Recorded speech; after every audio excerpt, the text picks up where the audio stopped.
नमस्कार, मैं हूं दिव्या तिवारी। स्वागत है आपका। आप अभी तक में बात करेंगे उत्तराखंड की कुछ खास खबरों की। जैविक खेती को लेकर अब किसान जागरूकता के साथ साथ बेहतर काम भी कर रहे हैं। हल्द्वानी गौलपार क्षेत्र के प्रगतिशील किसान नरेंद्र मेहरा इन दिनों पॉली हाउस के मध्यम में जैविक आलू की खेती कर रहे हैं। किसान नरेंद्र मेहरा का कहना है कि वो जैविक खेती की ओर से किसान को आगे लेकर जाना चाहते हैं, इसलिए उन्होंने 2021 वर्ष को जैविक खेती करने के संकल्प के रूप में लिया है। 2021 को मैंने संकल्प के रूप में लिया है और इसको मैंने अपने संकल्प वर्ष के रूप में इसलिए लिया है कि मैं जो भी फसलें बोऊंगा या जो भी सब्जियां पैदा करूंगा उनको जैविक रूप से करूंगा और उसके साथ साथ अन्य किसानों को जैविक के लिए प्रेरित करने के लिए मैंने इस वर्ष को अपना सुरक्षित किया हुआ है। और उसी के तहत मैंने जो इस पॉली हाउस में आलू लगाए हुए हैं, इनको लगाने का मेरा मुख्य उद्देश्य यह था कि हमारी सब्जियां और फल जिस तरीके से जहरीले हो चुके हैं और जिस तरीके से हमारी भोजन की थाली जहरीली हो चुकी है, उसे जहर मुक्त करने के लिए एक संदेश देने के लिए मैं अपने किसान भाई को संदेश देना चाहता हूं कि हमें जैविक फल सब्जियां उगानी है और उसके साथ साथ हमें अपने जो समाज में जो हमारे उपभोक्ता हैं उन तक हमें ऑर्गेनिक रूप से सब्जियां पहुंचानी है। यहाँ पर जो मैंने आलू लगाया है, ये मैंने हिमाचल प्रदेश का कुफरी मोहन मेरे वहाँ लगा हुआ है, कुफरी गिरधारी लगा हुआ है। तो ये वहाँ की एक बहुत बेहतरीन प्रजातियां हैं जिनको मैं जैविक रूप से करने का प्रयास कर रहा हूँ। यदि मैं इस प्रयास में सफल रहा तो मैं अगली बार से इसको खुले मैदान में लगाने का, खुले खेतों में लगाने का प्रयास करूँगा। टपक विधि टपक विधि जी, सबसे बड़ी बात यह है कि हमें इसके साथ साथ जल का संरक्षण भी करना है। जल संरक्षण को दृष्टिगत रखते हुए जब सरकार के द्वारा हम लोगों को योजनाओं के माध्यम से टपक सिंचाई के लिए अनुदान मिलता है, तो उसी के तहत मैंने जो हॉर्टिकल्चर विभाग से मुझे अनुदान मिला है उसमें मैंने टपक सिंचाई का भी इसमें इस्तेमाल किया गया है, जिससे कि हम समुचित मात्रा में जितनी ज़रूरत पौधे को होती है उतना ही जल का इस्तेमाल होता है और इससे जल बहुत बचता है।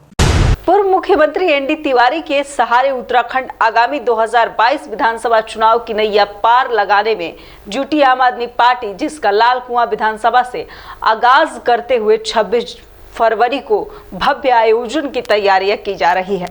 कार्यक्रम की जानकारी देते हुए उत्तर प्रदेश और उत्तराखंड के पूर्व मुख्यमंत्री स्वर्गीय एनडी तिवारी के ओएसडी रहे आपके कार्यक्रम संयोजक भवानी दत्त भट्ट ने कहा कि महासदस्यता अभियान के तहत 25 फरवरी को दिल्ली सरकार के विधानसभा अध्यक्ष रामनिवास गोयल लाल कुआं पहुंच रहे हैं। महासदस्यता अभियान के अंतर्गत उत्तराखंड में भी केजरीवाल कार्यक्रम का आगाज उत्तराखंड में विधानसभा लाल कुआं से प्रारंभ हो रहा है और ये 26 फरवरी को ये 3 बजे जो है यहाँ 2 किलोमीटर मैदान जो खेल का है वहाँ पर इसका आयोजन किया जाएगा। इसमें वरिष्ठ नेता आम आदमी पार्टी के दिल्ली के विधानसभा अध्यक्ष जी श्रीमान रामनरेश गोयल जी का यहाँ आगमन है और उनके जरिए से यहाँ पर उत्तराखंड में विकास की बयार बहाने वाले स्वर्गीय श्रद्धेय पंडित नारायण दत्त तिवारी जी के विकास कार्य, उनके द्वारा किए गए विकास कार्य जो अब अवरुद्ध हो गए हैं, उनको अनवरत जारी रखने के लिए आम आदमी पार्टी इसका शुभारंभ करेगी और श्रद्धेय रामनिवास गोयल जी के कुशल नेतृत्व में हमारे प्रदेश के परम आदरणीय प्रभारी जी मोहनिया जी, दिनेश मोहनिया जी के सौजन्य से इस महासदस्यता अभियान का शुभारंभ होने जा रहा है। और जैसा कि मैं यहाँ 3 दिन से लाल कुआं विधानसभा में इस कार्यक्रम के आयोजन की व्यवस्था को देख रहा हूँ, तो मैंने देखा कि उत्तराखंड की जनता एक नए विकल्प की तलाश में यहाँ थी और उस विकल्प को आम आदमी पार्टी के आते ही उसको पूरा होने की स्थिति में लोगों के जहन में बड़ी खुशी है, लोग बड़े उत्साहित हैं। आज संयुक्त किसान मोर्चा के बैनर तले किसानों ने गन्ना बकाया भुगतान को लेकर रैली निकालकर शुगर मिल के अधिशासी अभियंता को ज्ञापन सौंपा है और शीघ्र गन्ना बकाया भुगतान की मांग की है। किसानों का आरोप है कि शुगर मिल का पुराई सत्र शुरू होने के 3 महीने बाद भी सरकार द्वारा गन्ने का समर्थन मूल्य घोषित नहीं किया गया है। आज जैसे हमारा है गन्ने का मूल्य आज तक तय नहीं करा सरकार ने। हमारी मांग पहले से रही 450 रुपये कर दें और 4 साल से ज़्यादा हो गया, 1 भी रुपया उत्तराखंड सरकार ने नहीं बढ़ाया है। दूसरी बात यहाँ पर आज जो हम लोग आए हैं इसमें यहाँ पर गन्ने की जो गाड़ी होती थी वो 200 तुलती थी पर डे, और जो ट्रैक्टर ट्रॉली होती थी वो 60 तुलती थी। और ये यहाँ पर अधिशासी अभियंता जो निदेशक हैं यहाँ के, इन्होंने 50 कर दी ट्रॉली 60 की जगह, और 200 में से 170 कर दिया। इससे किसान, और यहाँ पर किसानों का जो लोकल गन्ना है वो लेना बंद कर दिया 2022 में। तो इस तरह तो हमारा जब 4 साल से 1 भी रुपया नहीं बढ़ा तो हमारी आय दुगनी कैसे होगी। किसान संयुक्त मोर्चा के सभी साथी यहाँ पहुँचे हैं और सुबह हम लोग गन्ना समिति में एकत्रित हुए, वहाँ मीटिंग हुई। उसके बाद सभी साथी आज यहाँ सबने धरना प्रदर्शन किया और अभी ईडी साहब के सामने सब अपनी मांग यही रख रहे हैं कि हर साल किसानों को समस्या से क्यों जूझना पड़ता है। एक तो गन्ने का जो मूल्य है, जो पेमेंट है, वो अभी तक पूरा नहीं हुआ है। आधा पेमेंट कर ये लोग बोल रहे हैं कि हमने बहुत बड़ी बात कर दी। किसान जो गन्ने का मूल्य जो निर्धारित करने की बात की जा रही थी, 327 की ये बात अभी भी कर रहे हैं। हम लोग करीब 400 रुपये की हम लोग मांग कर रहे थे कि 400। मिल अभी बंद है, मिल का सुचारू रूप से कार्य नहीं चल रहा है। क्यों नहीं चल रहा है? हर साल जब मेंटेनेंस के लिए लाखों रुपए आ रहे हैं मिल प्रशासन के पास, लाखों रुपए का मशीनरी, तो जो नई मशीनरी है उसको नहीं लगा। सितारगंज के क्षेत्रीय विधायक सौरभ बहुगुणा ने बताया कि प्रदेश के मुख्यमंत्री त्रिवेंद्र सिंह रावत बुधवार को सितारगंज पहुंचेंगे। वो दोपहर 2 बजे पीलीभीत रोड स्थित SSH मल्टी स्पेशलिस्ट अस्पताल का उद्घाटन करेंगे। विधायक सौरभ बहुगुणा ने बताया कि वो मुख्यमंत्री का आभार व्यक्त करते हैं कि उन्होंने उनसे आग्रह कर यहाँ आने का आमंत्रण स्वीकार किया है। धन्यवाद करूँगा कि कल रात मैंने उनसे निवेदन किया था कि हमारे सितारगंज क्षेत्र में एक प्राइवेट हॉस्पिटल बन रहा है जिससे कि क्षेत्र की जनता को बहुत आराम मिल सकता है। हाई स्पेशलिटी हॉस्पिटल है वो, और मैंने उनसे निवेदन किया था कि अगर आप जाने में आ रहे तो आप सितारगंज जाके उसका उद्घाटन कर दीजिए। तो अभी मुझे कंफर्मेशन आई है कि 2 बजे माननीय मुख्यमंत्री जी उस अस्पताल का उद्घाटन करने के लिए सितारगंज पहुँचेंगे और कुछ बाद यहीं से हवाई हेलीकॉप्टर से वापस देहरादून चले जाएंगे। मैं क्षेत्र की सारी जनता को आमंत्रित करता हूँ कि आप लोग आइए और मुख्यमंत्री जी का हौसला बढ़ाइए और क्षेत्र की अच्छी योजनाओं में। काशीपुर में लगातार सड़क दुर्घटनाओं का ग्राफ बढ़ता जा रहा है। बिना हेलमेट के वाहन चालकों की सड़क दुर्घटना में दर्दनाक मौतें भी हो रही है। बढ़ते ग्राफ को देखते हुए पुलिस ने सड़क दुर्घटनाओं पर अंकुश लगाने के लिए एक अनोखी पहल का शुभारंभ किया है। ये हमारे द्वारा उच्च अधिकारी गणों के आदेश पे जो पिछले दिनों 10 दिनों में लगभग 6 मौतें 2 व्हीलर एक्सीडेंट में हुई है और उसमें देखा गया अधिकतर जिनकी मौत हुई है वो बिना हेलमेट थे।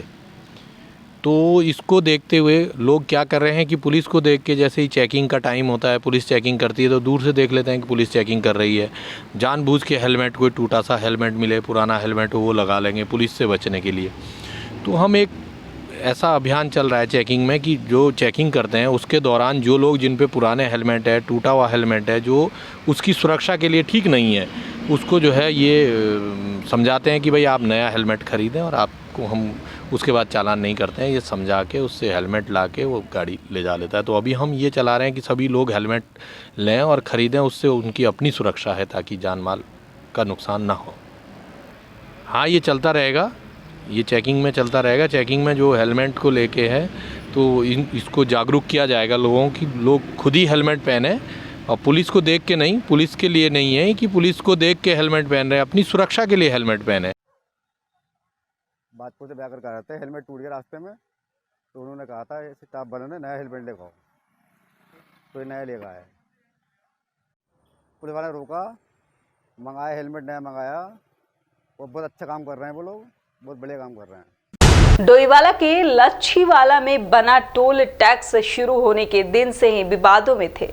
लोकल लोगों ने टोल की वसूली होने से डोईवाला क्षेत्र के लोग बेहद नाराज हैं। कई बार टोल प्लाजा पर राजनीतिक पार्टियों के लोगों ने भी प्रदर्शन किया है।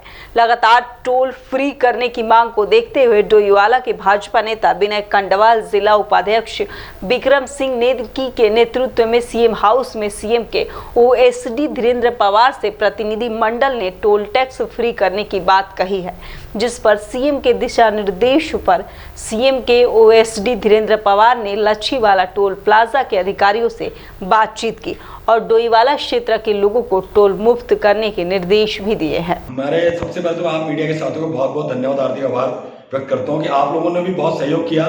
जिस तरह से स्थानीय निवासी यहाँ पर अपने लिए जो टोल बैरियर का शुल्क है उसको माफ करना चाहते थे, उसको निःशुल्क रखना चाहते थे। ये बात पिछले जब से यहाँ टोल बैरियर आरंभ हुआ सब लोग चाह रहे थे कि ये, क्योंकि ये कृषि क्षेत्र है, यहाँ गरीब किसान रहते हैं और ये बात काफी दिनों से कही जा रही थी कि स्थानीय लोगों के लिए निःशुल्क किया जाए।